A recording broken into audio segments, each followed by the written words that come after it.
Emiten unggas PT Java Confit Indonesia Tbk atau JPFA melaporkan kinerjanya yang lesu di sepanjang semester 1 tahun ini.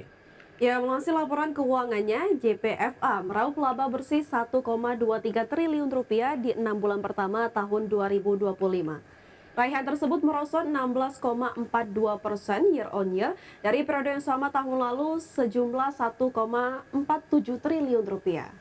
Dengan begitu total laba per saham dasar JPFA tercatat Rp106, turun dari Rp127. Dari segi top line, penjualan bersih JPFA juga menyusut 0,6% year on year menjadi Rp27,48 triliun di semester 1 2025. Dari sebelumnya Rp27,64 triliun di periode yang sama sebelumnya. Penurunan pendapatan dan laba bersih JPFA di kuartal 2 2025 disebabkan oleh melemahnya performa top line, khususnya dari segmen commercial farm atau broiler dan juga DOC atau DOC. Koreksi ini dipicu oleh turunnya harga ayam pasca lebaran serta tekanan daya beli masyarakat. Di sisi lain, kenaikan beban operasional turut memberikan tekanan tambahan terhadap laba bersih perusahaan.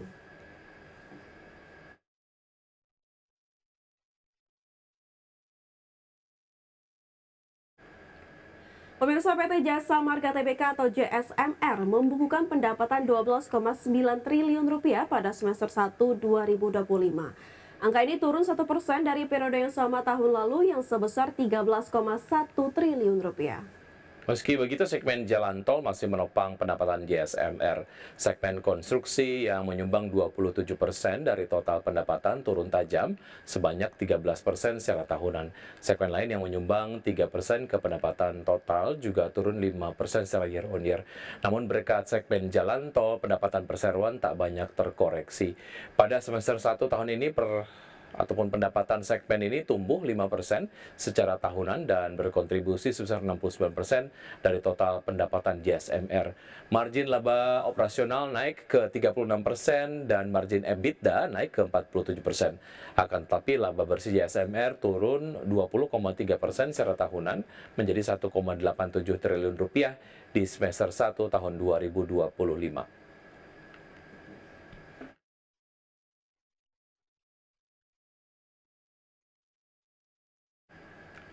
Saham Prayogo Pangestu menjadi penopang utama IHSG di tengah penantian rilis rebalancing indeks MNCI dan maksud kami MSCI.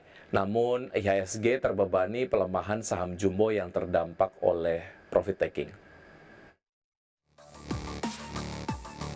Indeks harga saham gabungan ditutup melemah 11,43 poin atau 0,15% ke level 7.503,75 di akhir perdagangan Rabu. Secara intraday, IHSG cenderung bergerak fluktuasi dengan beberapa kali berbalik ke zona merah dengan intraday terendah di level 7.502 dan menguat ke intraday tertinggi di level 7.549. Indeks sektoral dengan kenaikan terbesar adalah sektor barang baku naik 1,82%, sektor perindustrian menguat 1,69%, dan sektor barang konsumen siklikal melaju 1,48%. Sedangkan indeks sektoral dengan pelemahan terdalam adalah sektor barang konsumen non siklikal turun 1,01%. Saham Brand ditutup menguat 2,12% di level Rp7.225 per saham dan menyumbang 8,53 indeks poin dan menjadi penopang utama IHSG.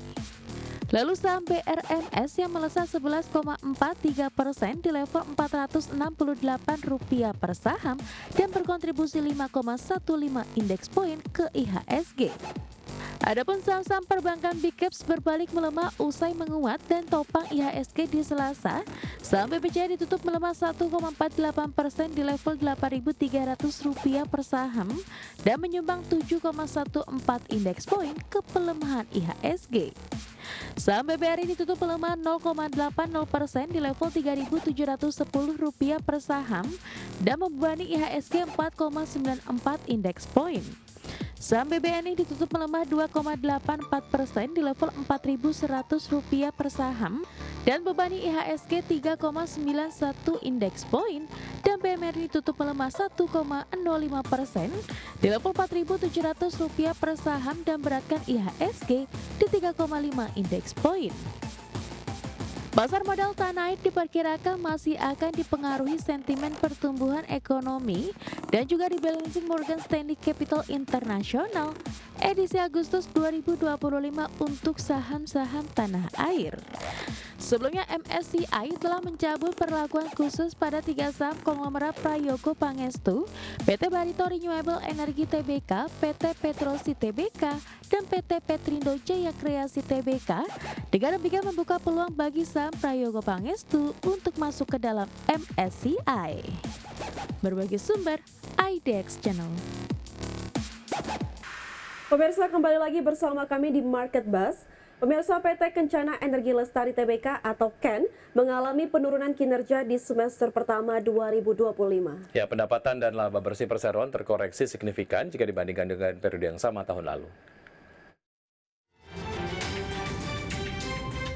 Berdasarkan laporan keuangan di Bursa Efek Indonesia, KEN membukukan pendapatan senilai $18,99 juta Amerika Serikat pada semester pertama 2025 atau turun 16,05% year on year dari periode sama tahun lalu. Mayoritas pendapatan bersumber dari pihak ketiga, diantaranya pendapatan proyek konsesi $5,34 juta, bunga konsesi $8,82 juta, dan penjualan listrik $4,75 juta. Laba bruto KEN pada akhir semester pertama 2025 mencapai $16,12 juta Amerika Serikat atau turun 7,46% year on year. Laba usaha turut terkoreksi 6,83% menjadi $14,59 juta. Sementara itu, laba bersih yang dapat diatribusikan kepada pemilik entitas induk turun menjadi $8,25 juta atau susut 16,5% dari tahun sebelumnya. Di tengah penurunan kinerja, total aset KEN masih mencatat kenaikan 1,81% year on year menjadi $359,99 juta Amerika Serikat pada akhir semester pertama 2025. Dari nilai tersebut, liabilitas tercatat sebesar $157,14 juta, sementara ekuitas tercatat $202,85 juta. Berbagai sumber untuk IDX Channel.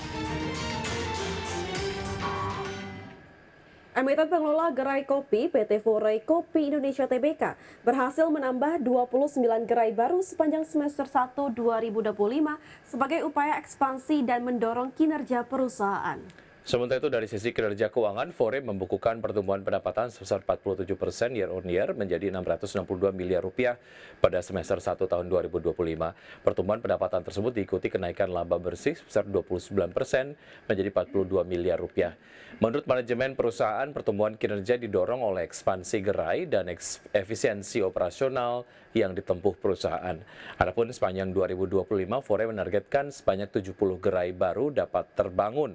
Guna mendukung target tersebut, Foray telah menyiapkan dana belanja modal hingga $222 miliar untuk rencana ekspansi sepanjang tahun 2025. Ekspansi gerai yang agresif itu tentu saja sejalan dengan rencana penggunaan dana IPO, di mana sekitar $275 miliar dana IPO akan digunakan oleh perseroan untuk membuka sekitar sebanyak 140 outlet baru.